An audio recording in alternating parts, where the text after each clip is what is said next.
शहर के जाने माने रईस हीरा चंद और उनकी पत्नी सुजाता की चमचमाती महंगी कार बंगाल की एक पुरानी बस्ती की सुनसान गली में एक बेरौनक से पुराने मकान के बाहर आकर रुकती है।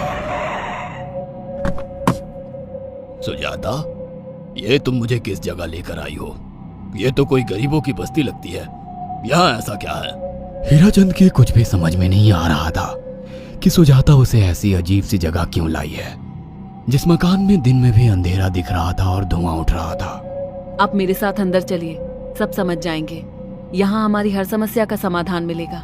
सुजाता और हीरा चंद आशंकित कदमों से उस मकान में दाखिल होते हैं। तभी उन्हें किसी महिला की बाहरी आवाज सुनाई पड़ती है। चले आओ, चले आओ। हीरा चंद ने देखा कि उस मकान के अंदर अंधेरा था। अचानक हीरा चंद की निगाह एक कमरे की ओर पड़ी, जिसके अंदर हल्की हल्की सी रोशनी आ रही थी और उस कमरे के अंदर से धुआं उठ रहा था। शायद उस कमरे के अंदर आग जल रही थी। है? ये किसकी आवाज है? यहाँ इतना अंधेरा क्यों है और ये धुआं कैसे उठ रहा है? मेरा तो यहाँ दम घुट रहा है। सुजाता और हीरा चंद धीरे धीरे कदमों से उस कमरे के अंदर चले गए। अंदर वाले कमरे में बिखरे बाल वाली एक खूबसूरत सी बूढ़ी औरत सामने जल रही आग में एक मुर्गी की गर्दन काटकर उसका खून गिरा रही थी और मुर्गी का शरीर छटपटा रहा था। ये देखकर सुजाता को उबकाई आने लगी। हीरा चंद ने सुजाता की ओर देखकर कहा, तुम ही मुझे यहाँ लेकर आई हो और खुद ही घबरा रही हो। कौन है ये भयानक सी शक्ल वाली औरत और हम यहाँ क्यों आए हैं? अचानक उस औरत ने एक झटके में मुर्गे की गर्दन धड़ से अलग कर दी। ये देखकर सुजाता के मुंह से चीख निकल गई और सेठ हीरा चंद भी सहम गया। वो बहुत डरावना नजारा था। ये अघोरा ताई हैं। ये हमें अपनी काली तंत्र विद्या से संतान सुख प्रदान कर सकती हैं। इसलिए मैं आपको यहाँ लेकर आई हूँ। कैसी बात करती हो? जहाँ बड़े से बड़े डॉक्टर सफल नहीं हुए, वहाँ ये मामूली औरत क्या कर लेगी?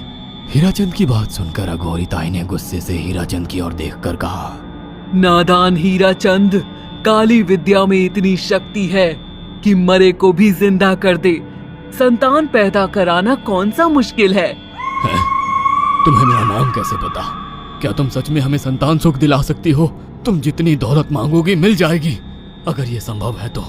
संतान का नाम सुनते ही हीराचंद की आंखों में चमक आ गई। वह संतान के लिए कुछ भी कर सकता था। तुम लोगों को मुझे एक नवजात शिशु लाकर देना होगा। मैं उस शिशु की बलि चढ़ा दूंगी और फिर वही शिशु तुम्हारे घर में फिर से जन्म लेगा।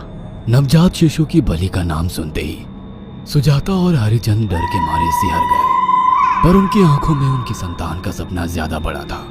वो सब करने को तैयार थे। अघोरा ताई, आप जैसा कहेंगे हम वैसा करेंगे। बस हमें संतान सुख दिला दो। बिना वारिस के हमारी दौलत किस काम की? संतान सुख के लिए अंधे हो चुके सुजाता और हरिचंद अपनी नौकरानी शीला से एक नवजात बच्ची चोरी करवा के अघोरी ताई को दे देते हैं।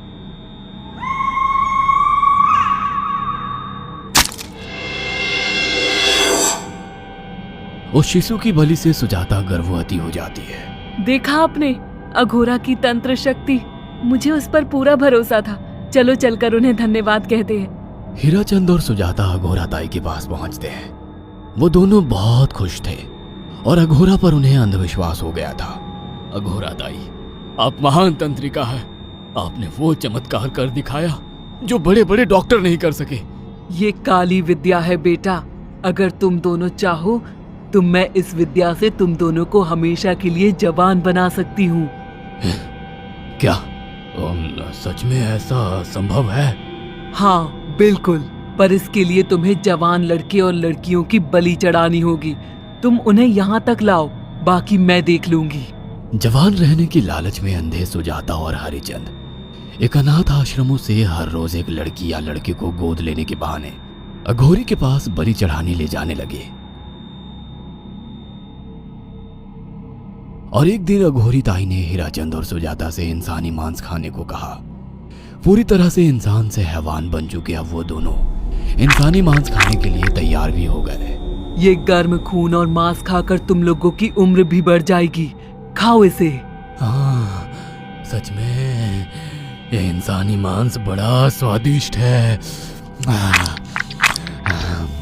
अघोरा ने अपनी बातों में फंसाकर सुजाता और हरिचंद को नरभक्षी बना दिया था। वो तीनों हर दिन बलि चढ़ाकर खून पीकर मांस खाने लगे। नौकरानी शीला भी नए शिकार लाने में उनकी मदद करती थी, मगर एक दिन शीला को शिकार नहीं मिला।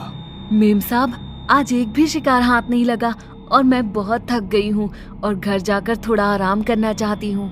कोई बात नहीं शीला, एक छोटा सा काम है, तुम हमारे साथ चलो, लौटते में हम तुम्हें घर छोड़ देंगे।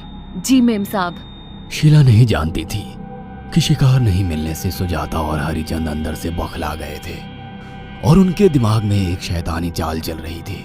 सुजाता, ये बेहोशी की दवा है। शीला के कार में बैठते ही तुम उसे सुंघा देना। आज हमें इसी की बलि देनी होगी। इसने हमारे यहाँ का बहुत खाना खाया, अब हम लोग इसे खाएंगे।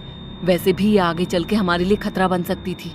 कार में बैठते ही सुजाता शीला को बेहोश कर देती है और वो लोग सीधे अघोरी ताई के यहाँ पहुंच जाते हैं, जहाँ अघोरी ताई शीला की बलि चढ़ा देती है और तीनों मिलकर उसे नोच कर खाते हैं। अघोरी ताई, हमको बलि चढ़ाते हुए पूरा 1 साल हो गया है।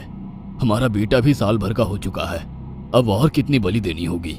बस एक आखिरी क्रिया और बची है, उसके बाद तुम दोनों हमेशा के लिए जवान हो जाओगे। कैसी क्रिया अघोरा ताई? 3 दिन बाद सूर्य ग्रहण है। हमें पास के घने जंगल में एक विशेष क्रिया करनी होगी। उसके बाद तुम लोग कभी बूढ़े नहीं होगे। कितना अच्छा होगा, हम हमेशा जवान रहेंगे और सालों साल तक अपनी दौलत से ऐश करेंगे। हाँ, सच कहा। अघोरा ताई ने हमारे हर सपने पूरे कर दिए।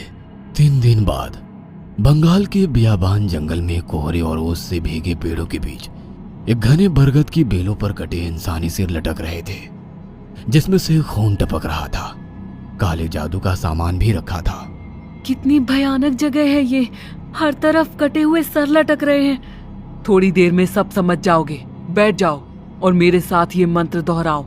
ओ, अघोरा, ये किन लोगों की कटी हुई गर्दनें हैं? आप यहाँ क्या करने वाली हो? हीराचंद की बात सुनकर अघोरा जोर जोर से हंसने लगी और उसने एक शैतानी हंसी हंसते हुए हीराचंद की ओर देखकर कहा, तुम जैसे ही लोगों ने अपनी इच्छाओं को पूरा करने के लिए इन लोगों की बलि चढ़वाई है और फायदा उठाया है। अब तुम दोनों आंखें बंद करके यहाँ बैठ जाओ और मेरे साथ मंत्रों को दोहराते जाओ। अघोरा ने सुजाता और हरिचंद को वशीकरण मंत्र और काले जादू के इस्तेमाल से सम्मोहित कर दिया और देखते ही देखते वो एक भयानक डायन में बदल गई और चीखती हुई बोली, अब मैं तुम दोनों की बलि चढ़ाकर अमर हो जाऊंगी, क्योंकि तुम लोगों ने 100 लोगों की बलि का खून पिया है।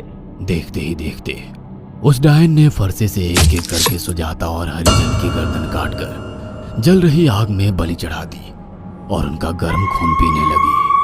जब तक तुम जैसे मूर्ख और लालची लोग अपने फायदे के लिए दूसरों को मेरे पास लाते रहेंगे, मैं उनका फायदा उठाकर ऐसे ही उनकी बलि चढ़ाती रहूंगी। दरअसल अघोरा एक डायन थी और अपना स्वार्थ पूरा करने के लिए उसने हीराचंद और सुजाता की लालच का फायदा उठाकर उनकी भी बलि चढ़ा दी। बुरे काम का बुरा ही नतीजा मिलता है।